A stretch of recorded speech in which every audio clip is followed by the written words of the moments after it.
Yo, what's going on, guys? Welcome back to the channel. Today we're doing a video on how to use Scorpion.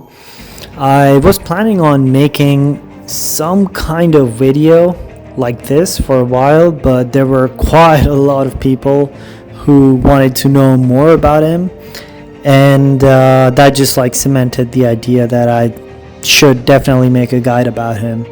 Now, before we get into the guide itself, I want to mention that I am in no way, I think, the best Scorpion player. I know at least 2 or 3 people that I know of are better Scorpion players, but this guide is a very rough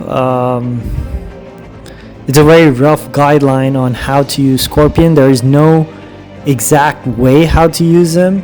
There are 2 main rotations, and I'll also show a 3rd rotation, but in vast majority of situations you're only going to use those 2 rotations. Another thing I wanted to talk about is that I'm not going to show his utility. I'm not going to tell you where to use him. This is just how to use him in 2 or 3 different types of fights. So the 3 different types of fights that we're going to go up against is short fights that I usually consider anything around 220, 230 kHP. Medium fights would be anywhere above 250 to 500 kHP, maybe even 600k, and anything above 600 to 700 kHP is long fights. So with that out of the way, first up, right over here, I'm showing you, I just want to test, and I also wanted to show you the difference between using Scorpion without his synergies and with his synergies. All of the videos that I show after this clip is gonna be him with the Venom, Spatterham, and Iceman synergy. So out of those, obviously Venom synergy is the most important, and that's gonna be evident in a couple of seconds when I get to the same fight with synergies. Spider Pig synergy is the least important, but it's good to have. It's not really important. Iceman synergy is somewhere in between. I do think it's good to have, but I don't think it's important. So if you have an extra spot in your team, it's always good to bring that Iceman synergy, because after the SP2 they're stunned. You can do double medium, so you can do medium and medium. And then you can just start off with a light attack, and you can do a full combo. And the reason why that's really helpful is because they're stunned and they have a lot of torments on them, so you can boost your ramp up speed really quickly. So yeah, as you can see, I think I've just thrown a special 1, and now I'm going for the SP2. And I get lucky over here.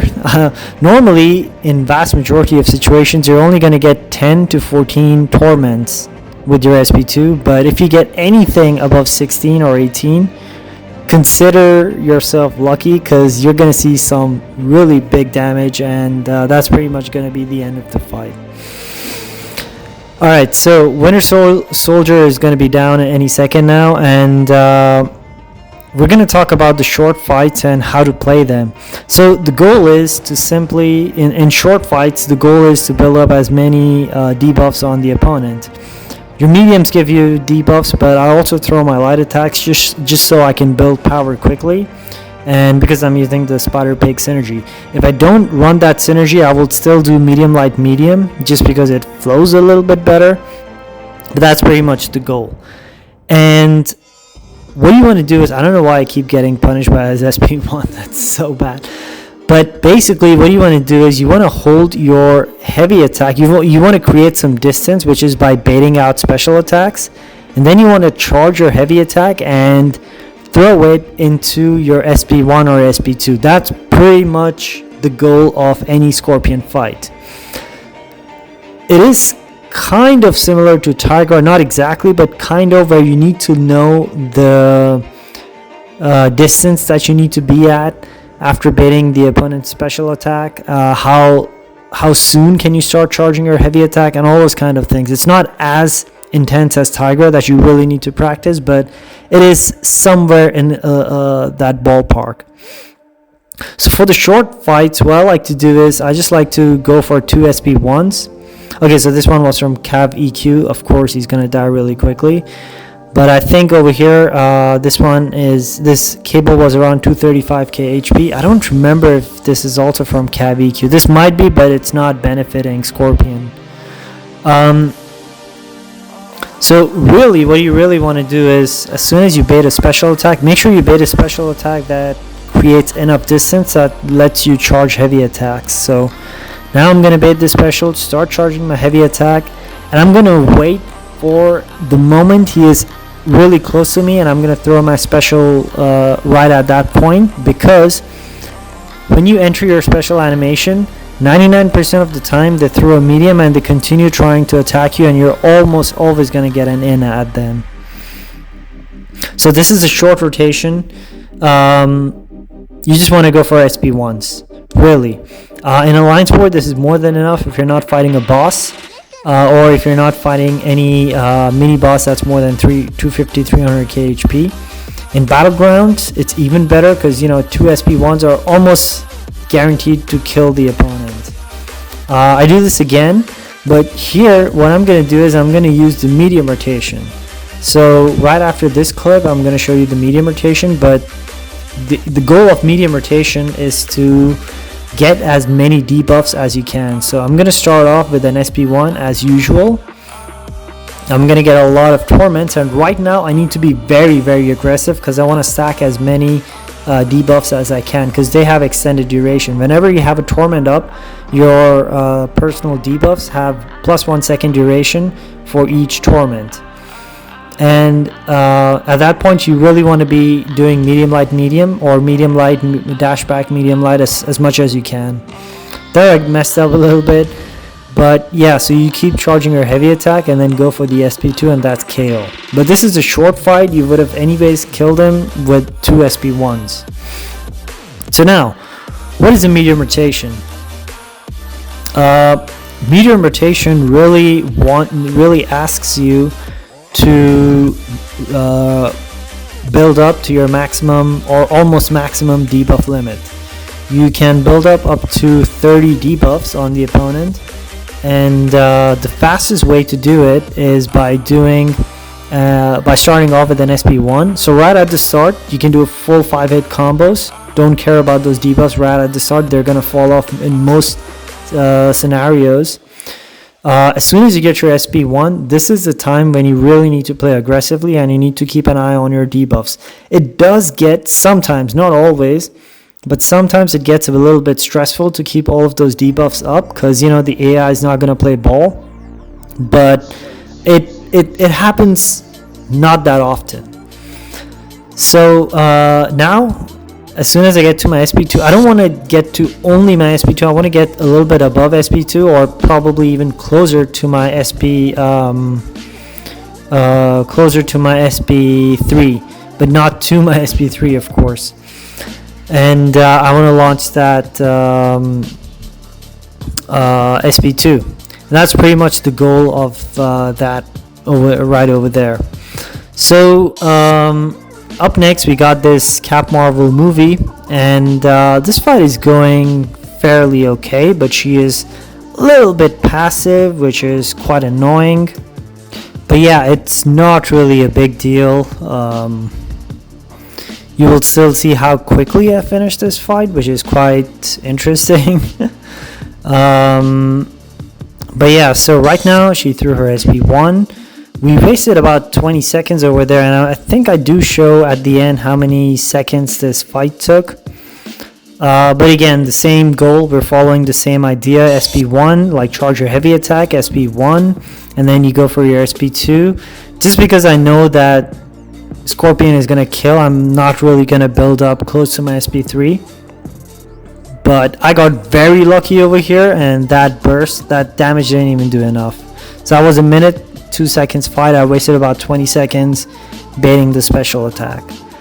And that SP2 damage should have been somewhere closer to 450, 500k, but the burst only shows the remaining HP. Here we got Gladiator Hulk. This is a medium fight, and I try to show a different strategy. So I try to only go for SP2s, because some of you might be wondering, what if we only go for SP2s? For some reason, Gulk triggers his face me whenever he throws a special attack, or whenever I throw my SP2, whenever the burst occurs. It's not a big issue, because you're just going to negate all the healing if you have at least 1 point in despair, or maybe at least 2 points in despair, for the most part. But I run 3 out of 3, so I'm just reducing all of his healing there. Does he... Oh, he does trigger his... Oh, my Petrify expired. I wanted to see the healing. But yeah, it's not really that important. But yeah, you get the idea. It's still like a minute-long fight. I personally prefer the SP1, SP2 rotation. I just think that if the AI is aggressive enough, you can go for only SP2s, but you may not really be able to build up your debuffs as quickly. So I do suggest going for SP1s only. So this rotation here, this is for longer fights, and if you've seen my previous videos where I take down Abyss Thing, I don't think I've uploaded the Abyss Omega Red fight yet. So I've uploaded Abyss Thing, and I've uploaded what's that fight?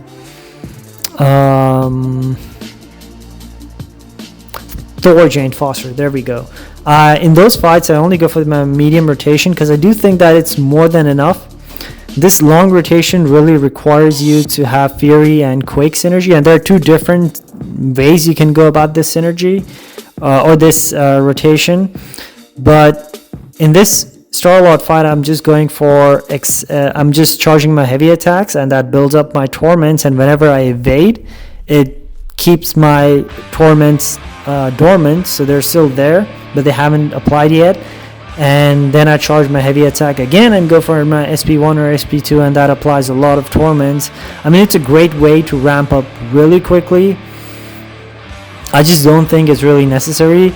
There's a Scorpion player by the name of Crispin, HC Magneto, and he usually goes for this rotation with the torments, the previous one that I showed, and he had a 99-second Star-Lord KO with the rank 4 Scorpion and recoil reactive. So it works. But I just think that in vast majority of situations, you're just going to go for the medium rotation. So here, this long rotation is with the Fury synergy, is of course with the Fury and Quake synergy, but I'm going to go for the SP3, because when you go for SP3, you place 10 torments and you gain those Furies as soon as you launch a heavy attack, depending on how long you have charged it up for. So as you saw, it's the same idea where you charge your heavy attack, you keep on gaining those Furies, and then at about 18 to 20 Furies, you charge your heavy attack once again, and then you go for your SP2, which activates your Furies and gives you a lot of torments. But the problem with this rotation is that you're not really able to build up that many debuffs. That's why you didn't see mega big, huge, crazy amount of damage. The damage was okay, it wasn't too bad, and this is the reason why I really think that you should just stick to the medium rotation, where you build up to just under SP2, charge your heavy attack, throw that SP1 into while charging your heavy attack, and play very aggressive, medium light, dash back, medium light, all that kind of stuff. Build to your SP2. If it's like a 600, 700 KHP fight, as soon as you get your SP2, charge your heavy attack again and drop it, and that's going to be KO for a vast majority of situations. If it's not a KO, you can just go for you can just repeat SP2. Alright guys, I hope you enjoyed it. I'll catch you next time.